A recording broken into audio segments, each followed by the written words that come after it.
السلام عليكم ورحمة الله وبركاته. ازيكم يا حبايبي؟ عاملين ايه؟ يا رب تكونوا بخير. رجعت لكم فيديو جديد من مطبخ ام دونا.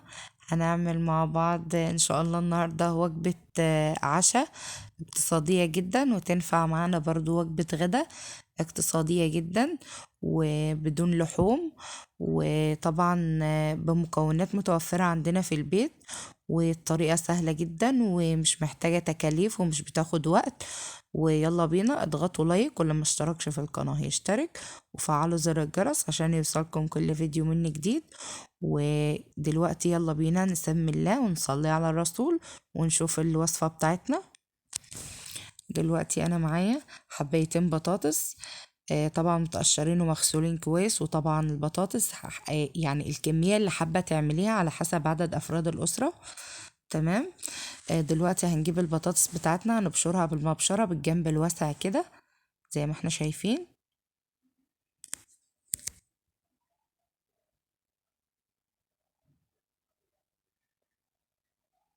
الطريقة تحفة جدا وطعمها رهيب وريحتها جميلة جدا، جربوها هتعجبكم، وما تنسوش تكتبوا لي رأيكم في الكومنتات.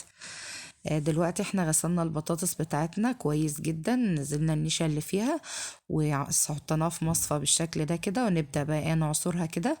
نضغط عليها بالايد كويس جدا، ننزل اي مية فيها.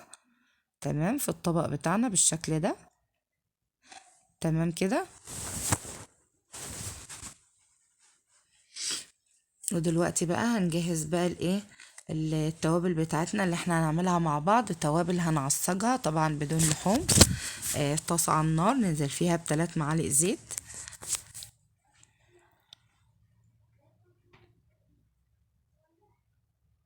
عندي بصلاية مقطعة مكعبات، ننزلها كده تدبل بس معانا كده دقيقتين.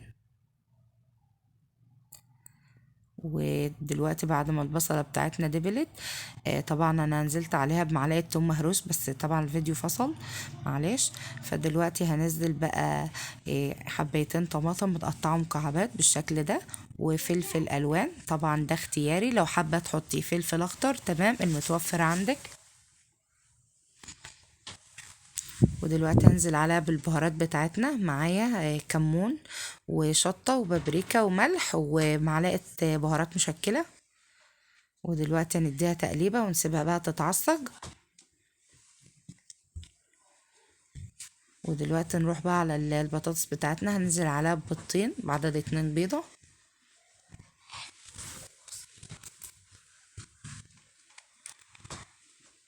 وبابريكا وملح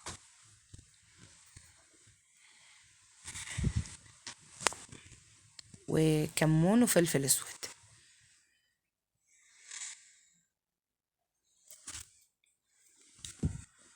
تمام كده. ودي رشة زعتر، بصراحة أنا بحب الزعتر مع البطاطس بيبقى طعمه تحفة جدا. ودلوقتي هنقلب المكونات كلها في بعضها بالشكل ده. طبعا نخلطها كويس مع البيض بالشكل ده كده عشان كل البطاطس تتشرب من البيض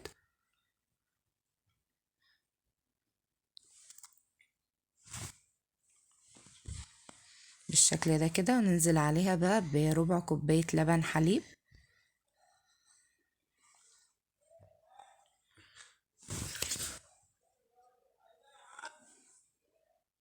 ودلوقتي تكون جاهزة معانا، نجيب طبعا الصينية بتاعتنا اللي احنا هندخلها الفرن، وهندهنها دهنة زيت بسيطة كده.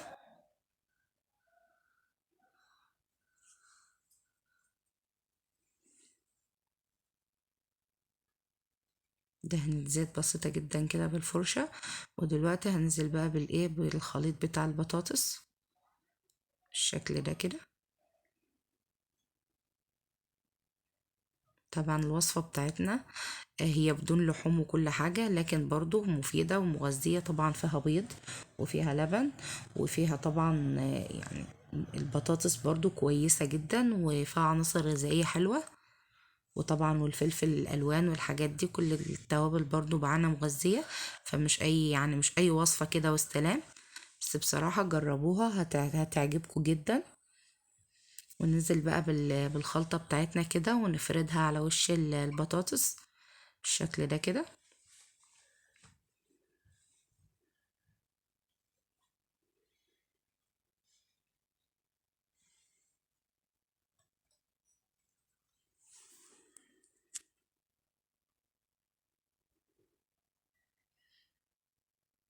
وبكده الوصفة بتاعتنا ممكن يعني تكون جاهزة وماشي حالها وكويسة جدا، وندخلها الفرن. بس انا بقى هزود لها رشة جبنة موتزاريلا، واي جبنة متوفرة عندك، جبنة ميكس، جبنة شيدر، جبنة رومي، جبنة، اي جبنة متوفرة عندك زوديها كده.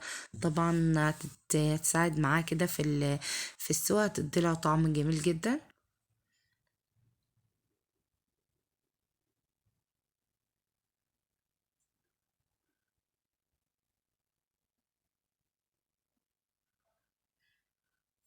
دلوقتي الفرن بتاعنا طبعا انا مسخناه.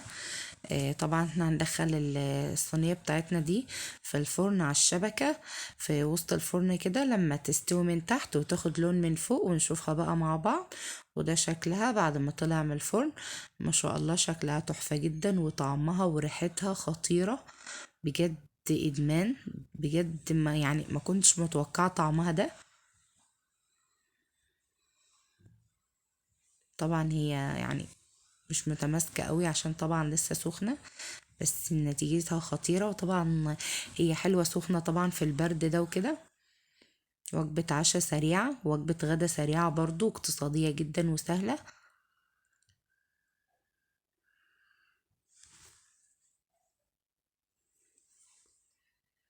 ما تنسوش تحطوا لايك.